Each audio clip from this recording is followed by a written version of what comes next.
Aquí le quiero grabar. Entonces, ventana.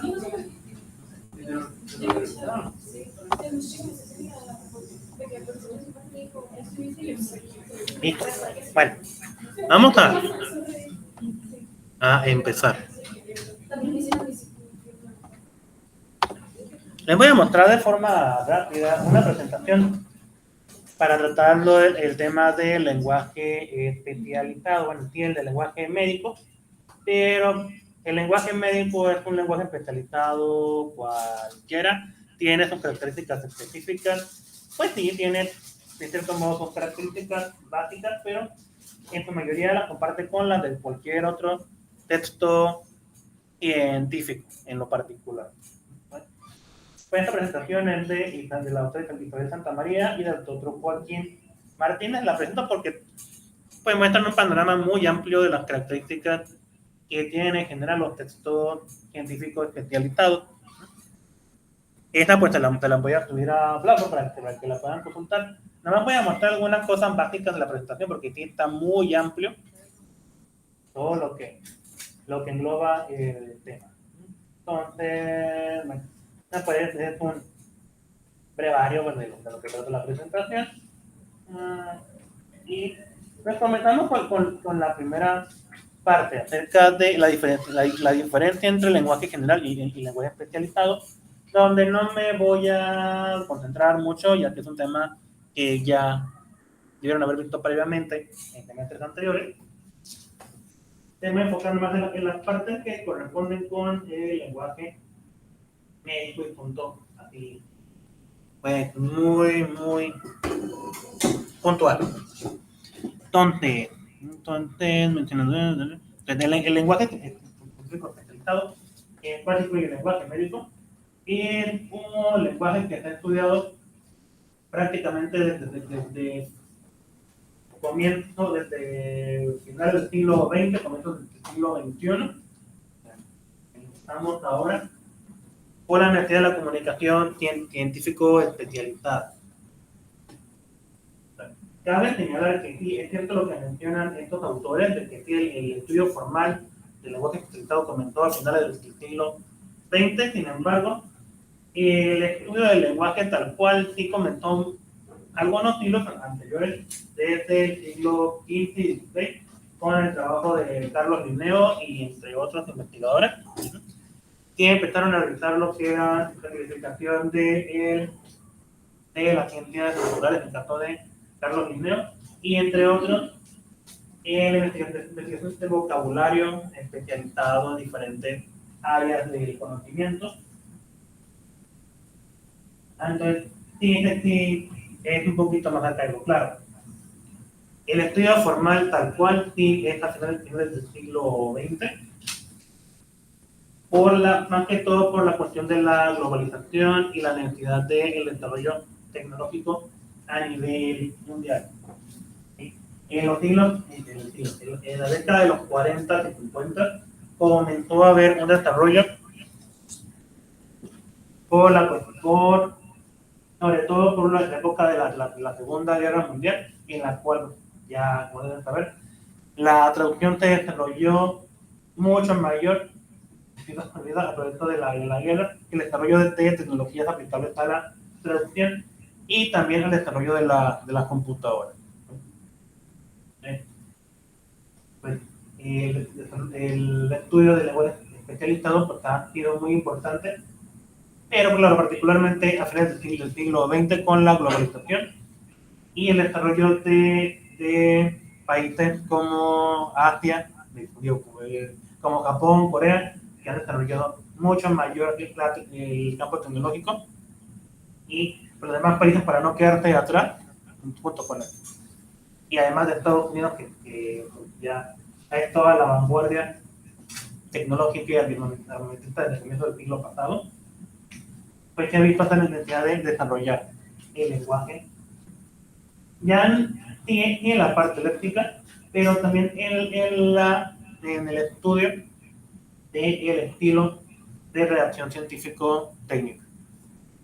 Pues, sí, es cierto que se comenzó a estudiar formalmente ya a nivel académico este lenguaje. Lo cual previamente se quedaba básicamente con los profesionistas de cada área, ahora ya es a nivel académico, lo cual se puede observar como el estudio de la traducción y de la docencia comenzó a comienzos del siglo pasado en el estudio de la enseñanza del lenguaje estándar, pero a partir del desarrollo tecnológico ha cambiado hacia el enfoque del estudio científico, académico y técnico.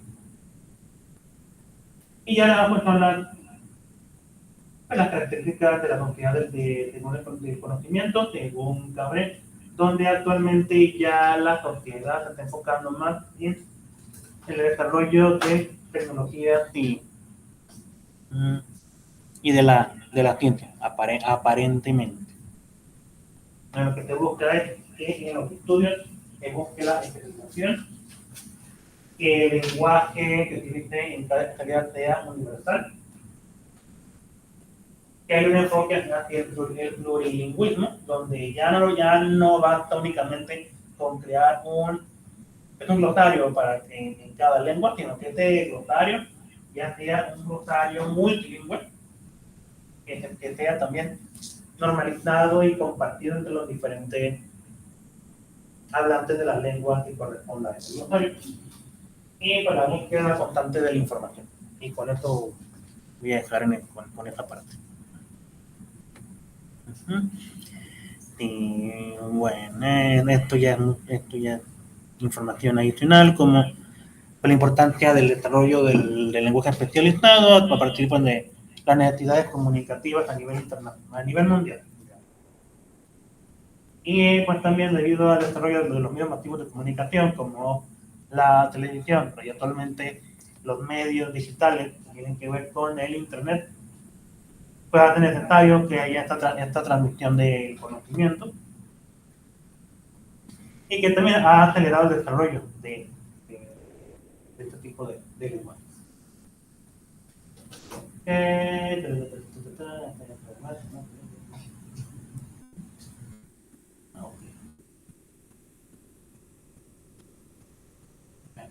Aquí puedo hacer una mención acerca de lo que son el concepto de lo que es una lengua, que en resumidas cuentas es un sistema de signos o variedades de las lenguas para la expresión de los diferentes usuarios dependiendo del contexto comunicativo, donde aquí la relevancia es de que la lengua que comúnmente la asociamos con las lenguas nacionales como el español o el francés o el japonés, la lengua en sí se refiere a este medio compartido de comunicación, donde ya no nomás hablamos de hablantes de una lengua nacional, sino a las comunidades dentro de estos hablantes, como en el caso de los especialistas de cualquier área del conocimiento y particularmente en nuestro caso del campo de la medicina.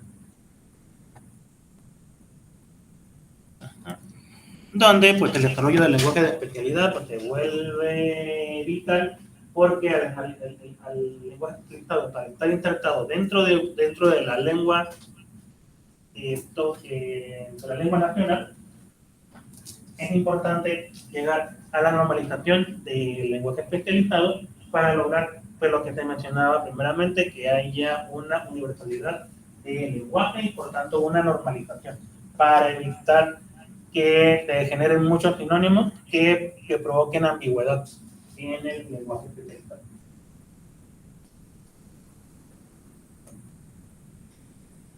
Y bueno,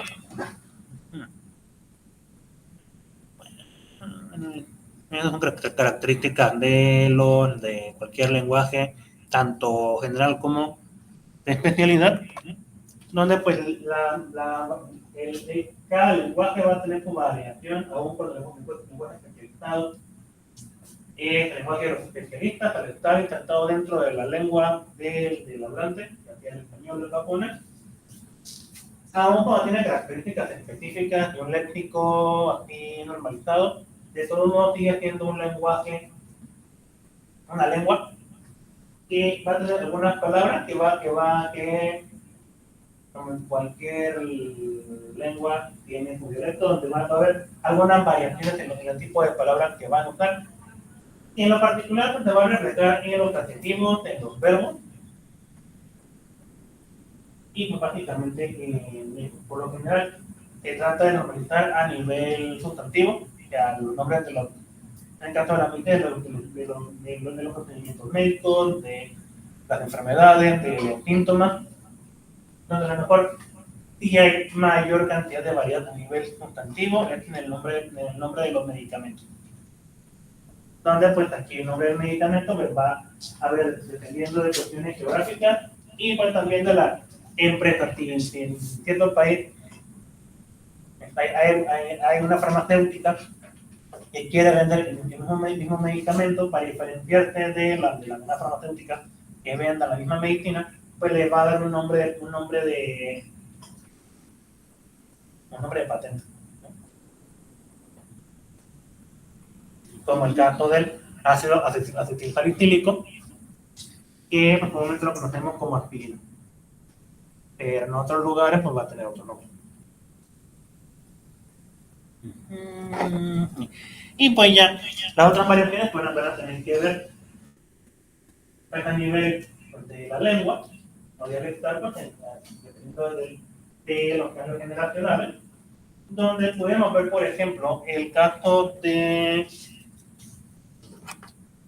cuando hablamos de pacientes con alguna enfermedad.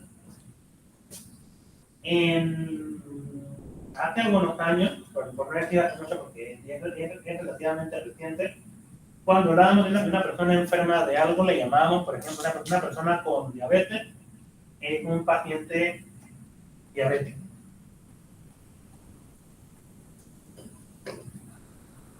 Un paciente diabético. O de lo que sea, ¿no? Si tenía cirrosis, paciente cirrótico. Si tenía lepra, paciente leproso. Entonces, esto me sigue utilizando, no le voy a decir que no te gusta, porque igual me entra por la cuestión de la geografía y de la cuestión sociocultural, pero en la actualidad, sobre todo tanto en el lenguaje en inglés como incluso ya acá en México, se está buscando ciertas formaciones de adjetivos sustantivos, paciente enfermo de paciente diabético, se traten de evitar por cuestiones tanto de ética como de discriminatorio, porque este tipo de formación hace ver a la persona, hace ver que la enfermedad es más importante que la persona. Es como que estigmatiza a la persona que tiene esa enfermedad. Entonces lo recomendable, más que usar paciente diabético, que ya es paciente con diabetes. Para ya no decir que la enfermedad define a la persona, sino que es una persona que tiene en cierto momento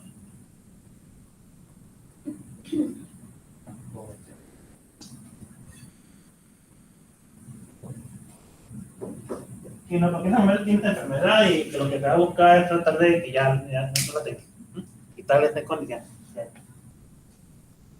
Y entonces, pues ahí se ve cómo a partir de las generaciones puede cambiar el lenguaje especializado, de acuerdo con las necesidades culturales, la ética social,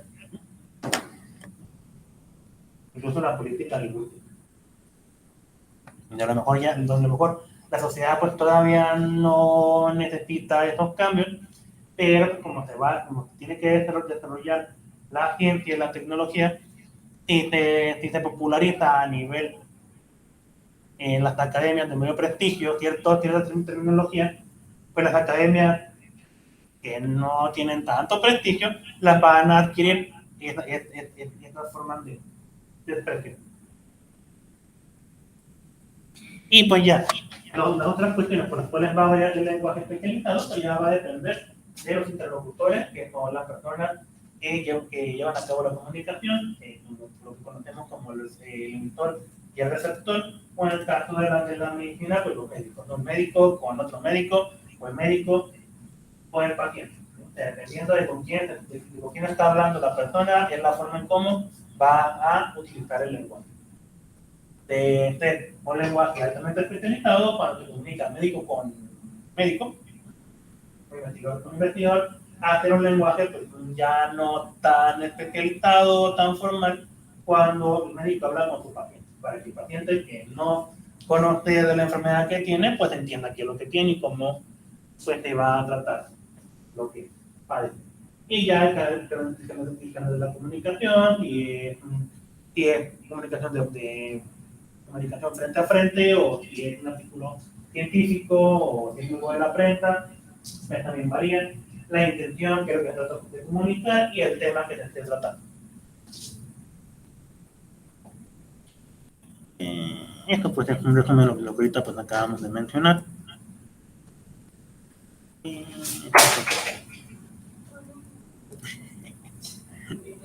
Esto pues también. Entonces, como se miraba en una clase pasada, en el caso del lenguaje especializado, donde se incluye el lenguaje médico, el lenguaje especializado también se va a dividir en diferentes registros, igual dependiendo del emisor y el receptor, va a variar el registro. Lo mismo, si es un médico con un médico, el registro alto; si es un médico con un paciente, el registro bajo. Si son dos personas que están hablando de un tema médico que no son especialistas, pues ya sería posiblemente un registro bajo llegándole a medio, dependiendo de qué tanto conocimiento tengan las personas que están hablando pues, del tema médico.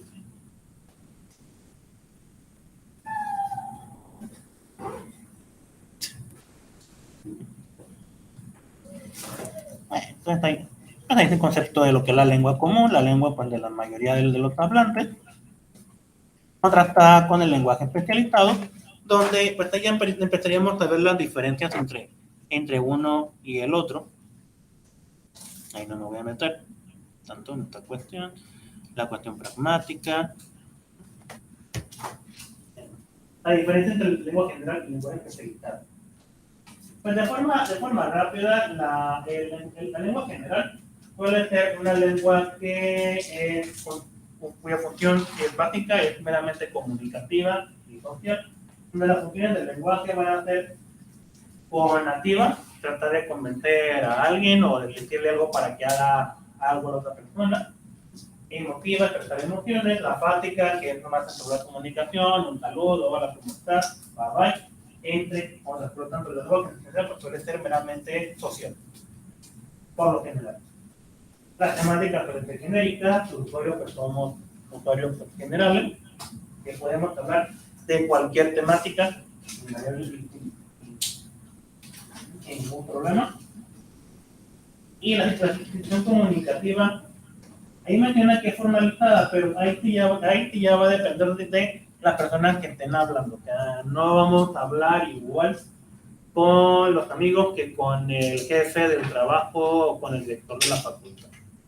Dependiendo del contexto, ahí sí les falla un poquito, va a ir de lo formal a lo informal, pero claro, dentro del contexto de la comunicación general. El lenguaje especializado, básicamente la función que tiene es la función de referencial. Es no mandarnos dar información de algo. En el caso de la medicina, pues información sobre el campo médico. Los temas son específicos, ahí sí que es lo que más va a diferenciarse del lenguaje general, donde en el lenguaje especializado siempre se va a tratar de un tema en específico, dentro del campo especializado. Siempre va a ser muy puntual, los textos también tienen un formato establecido con apartados en específico, que son meramente procedimentales, ya está establecido cómo debe ser. Entonces, ahí sí es una institución comunicativa completamente formal, donde la forma del discurso, por lo general, va a ser profesional y científico. ¿Alguna pregunta, Dario? ¿Algo?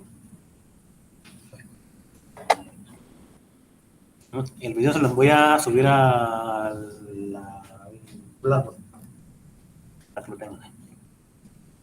Ok, bueno, esto es lo demás, no es necesario. Bueno, en la comunicación especializada, donde entra también lo médico,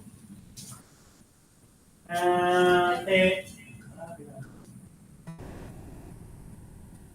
pues hay tres tipos de discurso. El discurso altamente especializado, que es lo que te comentaba, que es la comunicación que hay entre médicos e investigadores, que es la divulgación científica, ¿verdad? En el discurso didáctico, donde aquí pues ya entrarían pues los médicos que tenían pues, de los libros de medicina. Y por último, el discurso divulgativo, donde pues es la transmisión del conocimiento al público general.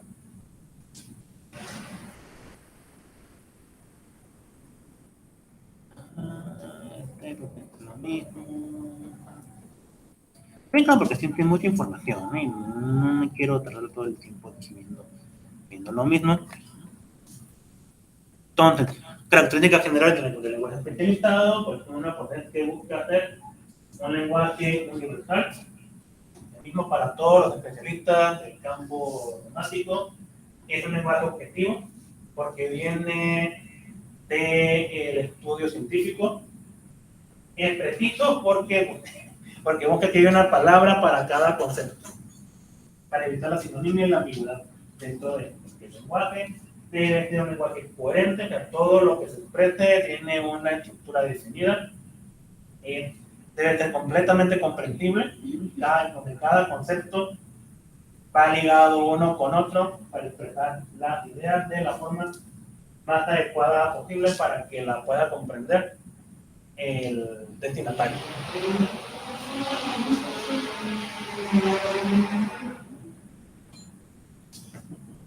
Y, pues, y el objetivo de todo esto es de que desde el mismo texto todo lo que esté expresado sea verificable.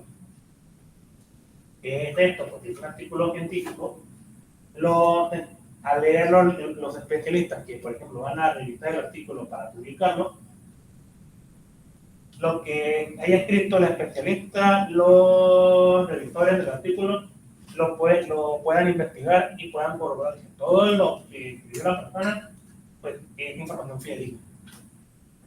Por ejemplo, es un artículo del COVID y que está tratando los síntomas y los tratamientos, pues lo que haya escrito, pues los revisores pueden verificarlo a través de la investigación, que es cierto lo que dijo la persona. Es por eso que en los textos científicos vamos a encontrar, por lo general, las referencias, las famosas referencias, en los típicos marcos teóricos, ¿no? Que vimos el discurso médico es universal y viene ahí, ¿eh? Navarro 2004. Eso está precisamente para que el lector pueda verificar que esa información pues, fue lo que dijo Navarro, ¿verdad? Y no que lo inventó el que lo escribió. Entonces, pues ya lo último, en todo texto especializado que tiene un orden lógico, como son textos creados básicamente por especialistas y también enseñados dentro de las academias, pues ya hay formatos establecidos, ¿no? Y esto pues es tanto en los médicos como en los jurídicos. Y, por ejemplo, en un acta de nacimiento, el orden de los datos siempre va a ser el mismo. Primero te habla de la de nacimiento, de los datos del nacido, cómo se llama, cuándo nació, en qué hospital, luego los datos por lo general bueno, ahora sí dependiendo del lugar, ¿no? Aquí en México suele ser el nombre del papá primero, y luego el nombre de la mamá, y luego de los testigos que asistieron al registro, y ya abajo la firma. En los textos científicos, pues igual. Viene con introducción, título, palabras claves, introducción, antecedentes, marco teórico, metodología, resultados, conclusiones. Y aquí todos los documentos tienen sus apartados distintos. Y pues la función lingüística de todos los textos especializados es meramente referencial y representativo, para conocimiento de lo que corresponda.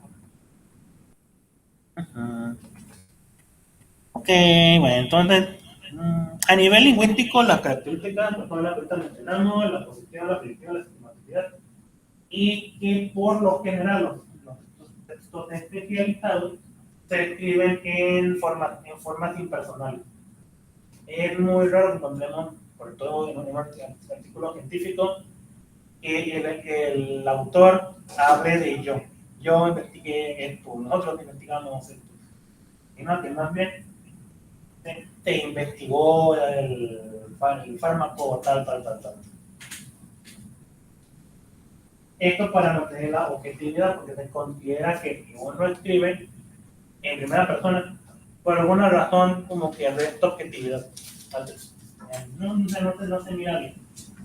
Y bueno, a nivel fónico, algo que va a destacar mucho es de que hay elementos fónicos extraños en español.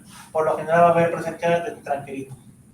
Palabras que proceden de otra lengua que como vienen de otra lengua, por lo general se van a pronunciar o se va a pretender pronunciarlas tal como se pronuncian en la lengua de donde proceden. Y por ejemplo acá, accesorio Golden Gates.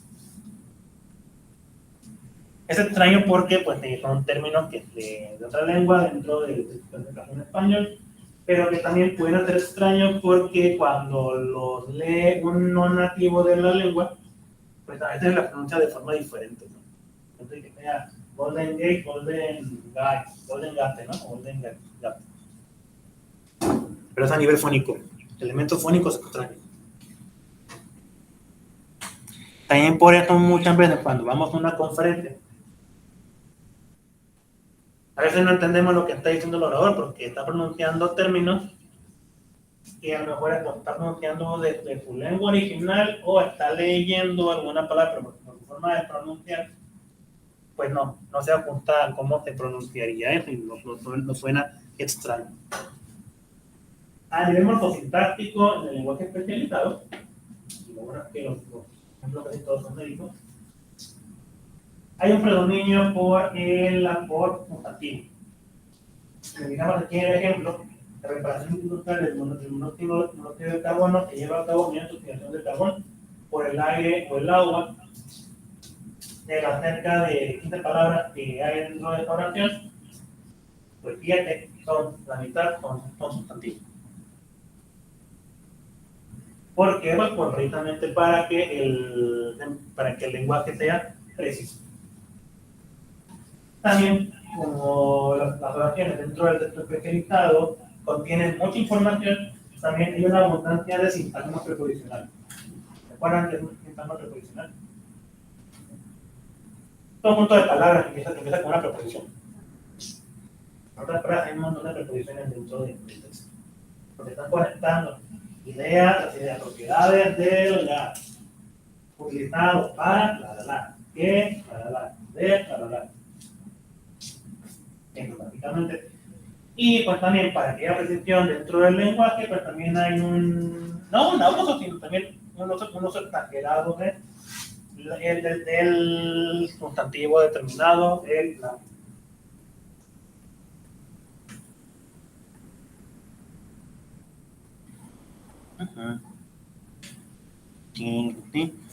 El uso de la tercera persona, para evitar el uso de la primera persona y mantener la impersonalidad, pues se usa la tercera persona.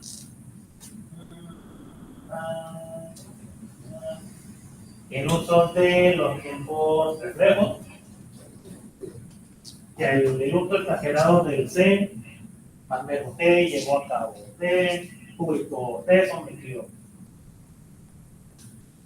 Esto te gusta mucho porque seguramente les ya de haber escuchado. O sea, en español hay que evitar usar la voz pasiva. ¿Sí? De la forma en cómo se evita, pues usando los verbos reflexivos. ¿Sí? Claro. Te gusta mucho el gerundio, te gusta mucho los verbos en infinitivo. Por ejemplo, acá decidir la recta de regresión de y sobre x. particularmente el verbo infinitivo te usa en los artículos científicos en la sección de los objetivos. Objetivo tal, definir, realizar, estudiar,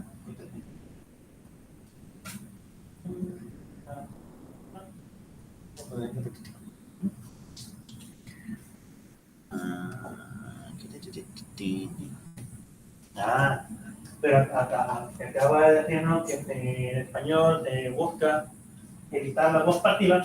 La realidad es que en la redacción científico-académica sí es muy común el uso de la voz pasiva. Es muy común. Por ejemplo, acá, las obtenidas mediante carbono radioactivo han sido verificadas y evaluadas. Así, si te usa, sí es más el pasivo reflejo y los verbos reflexivos, pero no se puede decir que todo el tiempo te evita. Porque más que todo es por la cuestión de la adquisición de la redacción de americana, del inglés, donde sí, allá sí para todo usan la voz pasiva. Entonces, más que todo es como ya como un calco del lenguaje científico en inglés al español. En el caso de la medicina, como casi todos los médicos se publican en inglés, pues los médicos para actualizarse pues están leyendo en inglés, entonces pues, al estar leyendo y ellos están traduciendo mentalmente todo lo que están leyendo, pues ellos van jalando la forma de redacción inglesa y por eso pues se frecuenta realmente el uso de la voz pasiva en el lenguaje científico, particularmente el lenguaje médico.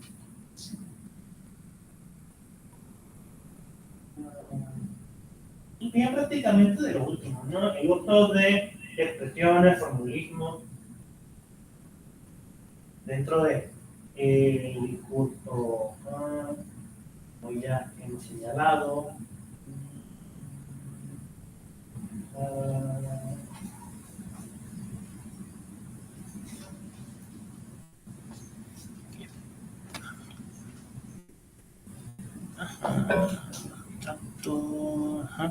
En la parte léxico-semántica, pues ahí no hay gran misterio.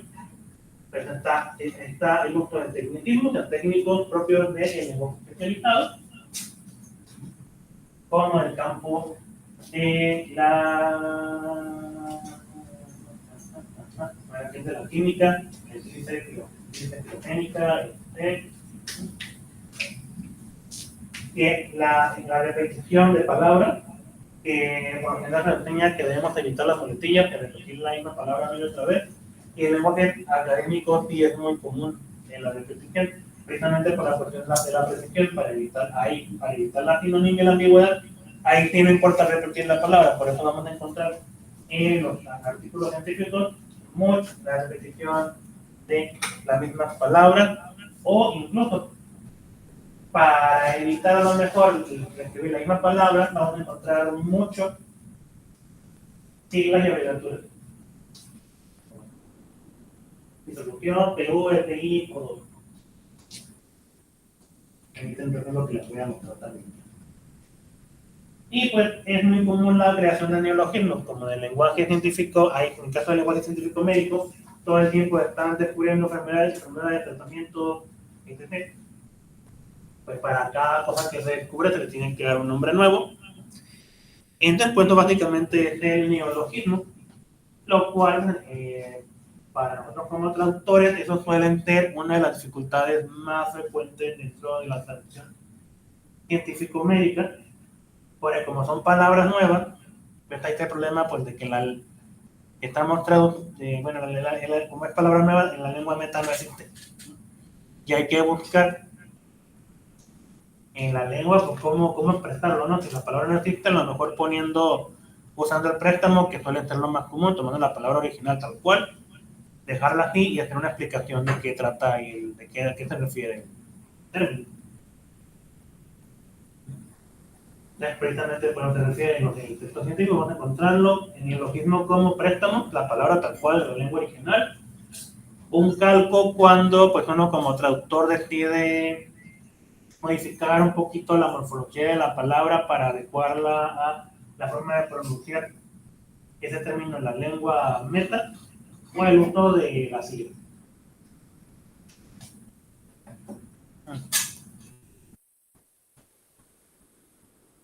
Y pues ya de forma resumida, pues es que todo lo que acaba de mencionar.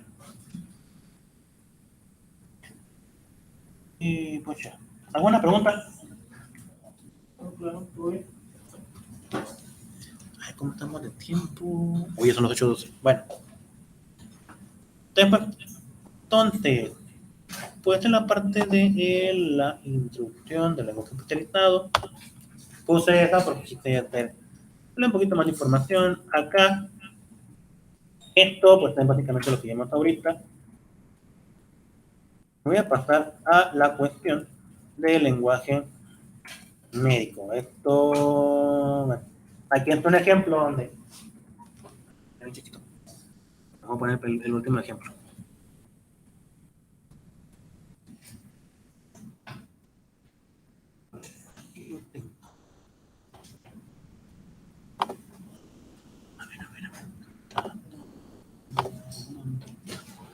Ok.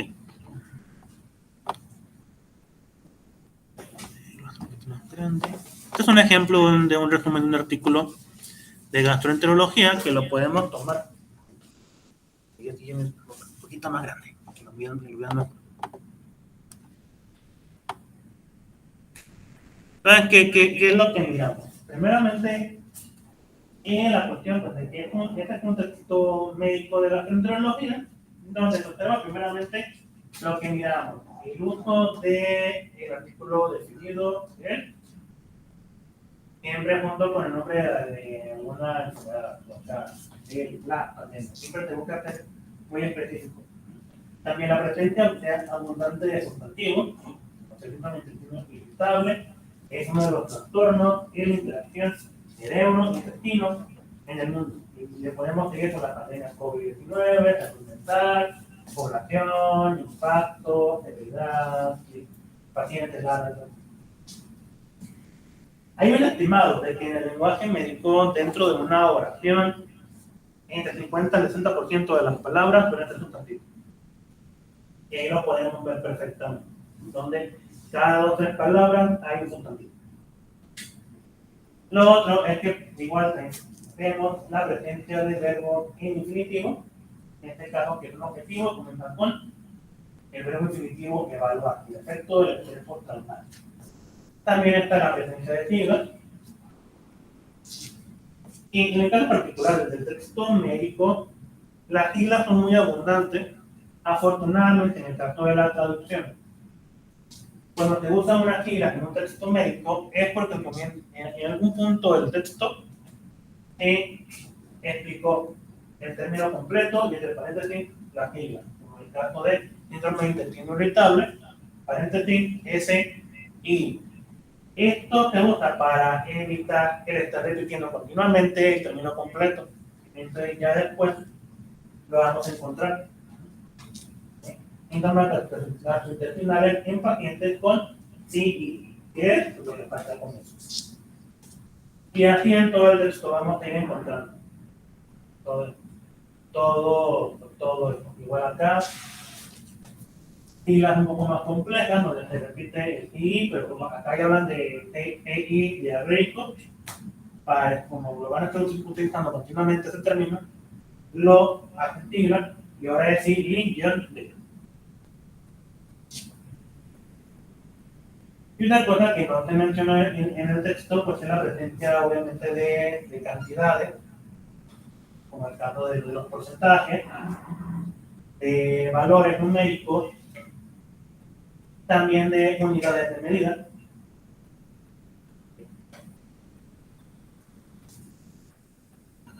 ¿Qué más?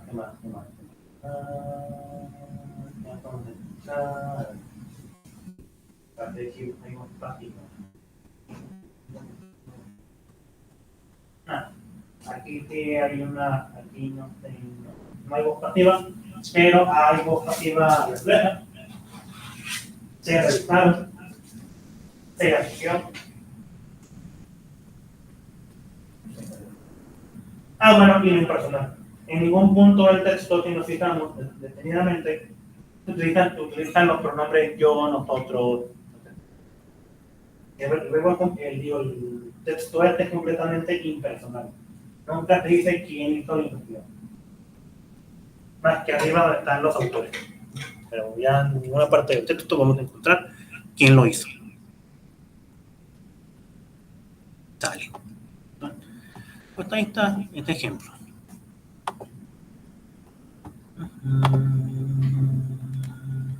Bueno. Características básicas de tal del lenguaje médico. Bueno, esto ya se mencionó, que el lenguaje médico pues tiene sus características específicas, que pues, tiene abarca el lenguaje de una amplia cantidad de especialidades, hay términos específicos, hay diferentes instituciones comunicativas, y pues también géneros médicos pues diferentes. Okay. Otra característica ya específica del lenguaje médico es la presencia de cognados, falsos cognados, préstamos y cálculos. ¿Ya saben qué son los cognados? ¿Qué son los cognados?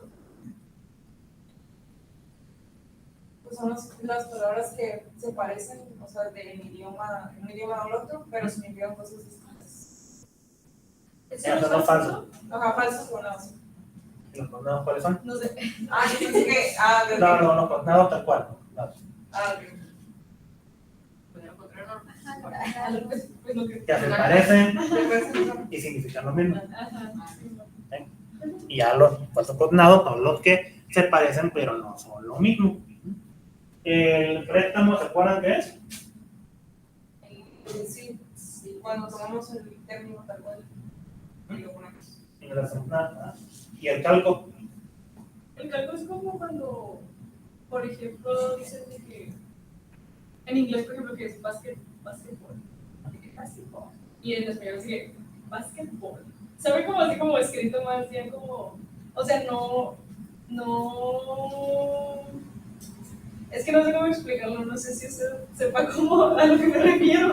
Es cuando usas una palabra como text y luego lo usas para textear, o sea, como que modificas una palabra al otro idioma del que estás hablando, pues. Ajá. Como que no tan drásticamente, pero sí le haces una modificación. Sí, claro. En préstamo tomamos la palabra tal cual, no le hacemos nada. En el calco tomamos la palabra y lo que hacemos es modificarlo usando la gramática de la lengua médica. Por eso en el ejemplo del textear, porque le damos la gramática del verbo. Transformamos la palabra texto, que es un sustantivo, y la hacemos un verbo agregándole la terminación verbal y ya, textear. Bien, entonces eso es sumamente común en el lenguaje médico. Entonces, por el contexto, pues ya lo mencionaron, son palabras que comparten significado, pronunciación, incluso la escritura. Son casi lo mismo. Casi igual. El lenguaje médico, en inglés, en español, el 30% o 40% de las palabras, yo diría que más, vamos a ver por qué, son cognados del inglés. ¿Por qué? Porque los médicos pudieron documentarse en inglés, entonces estaban las palabras tal cual de inglés al español, y también por la semejanza de las lenguas. Entonces, por la cuestión de los cognados, pues suele ser algo positivo, porque como es tan alto porcentaje de cognados dentro del lenguaje médico, que para uno como traductor, pues te va a facilitar mucho el aprender el léxico médico que meramente un cognado o un cognado de inglés. Ejemplos de cognado, pues todos los que están ahí en la pantalla, como el paciente, patient, tal, estudio, therapy, y así todas están ahí, tal cual. No conozco porque son básicamente lo mismo, las palabras son prácticamente las mismas, incluso hasta la pronunciación es casi igual.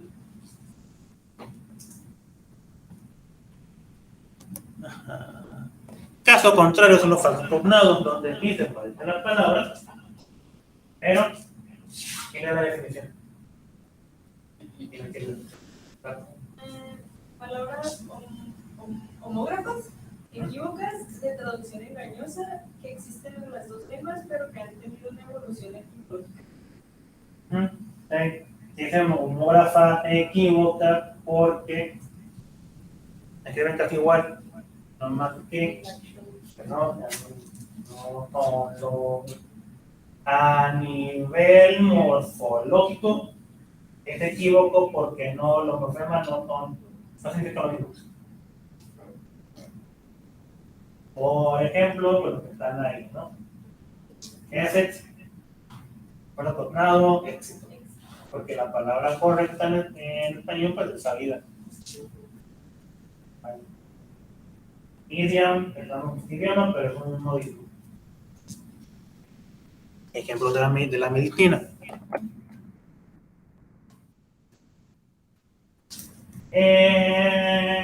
Pues por ejemplo,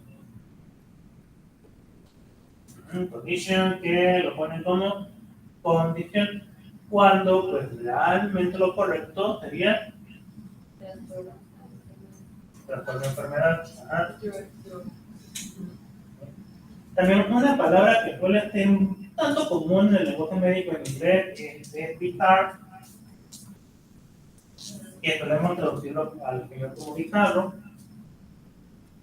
Y no voy a decir que no se usa de esa forma, porque por ti, en la lengua estándar, en el lenguaje científico académico en español, no es común y se prefiere utilizar algo poco frecuente o incluso extraño. Igual, drogas, medicamentos. Y así pues con todas esas. Lo que sí hay que señalar es de que este texto lo estoy copiando de un artículo, que después les voy a mostrar con el tema de los problemas de la traducción médica, que habla de que en el lenguaje médico pues, hay mucho falso cognado. Entonces este artículo es como una crítica del autor para que pues, no utilicemos esos falsos cognados porque están gramaticalmente mal y mejor usar estas palabras. La nota aclaratoria es de que la realidad posiblemente en lengua general esté mal, pero los médicos sí las usan. Tal vez no todas, pero sí varias de ellas. Por ejemplo, en el caso de condición, y te gusta el término condición cuando te habla de alguna patología. Incluso la palabra droga en alguna parte del español se usa con el significado del medicamento. Pero pues ahí ya va a depender mucho del público meta, que es lo que realmente utilizan. Ahorita nos quedamos con el equivalente correcto.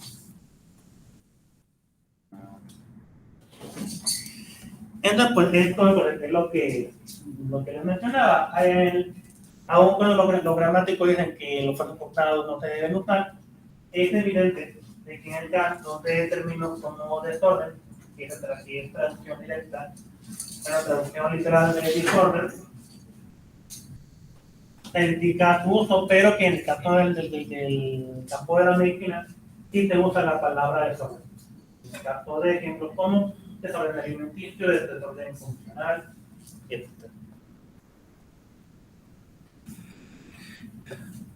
Más que claro, aquí también hay una nota aclaratoria. En el caso del término desorden,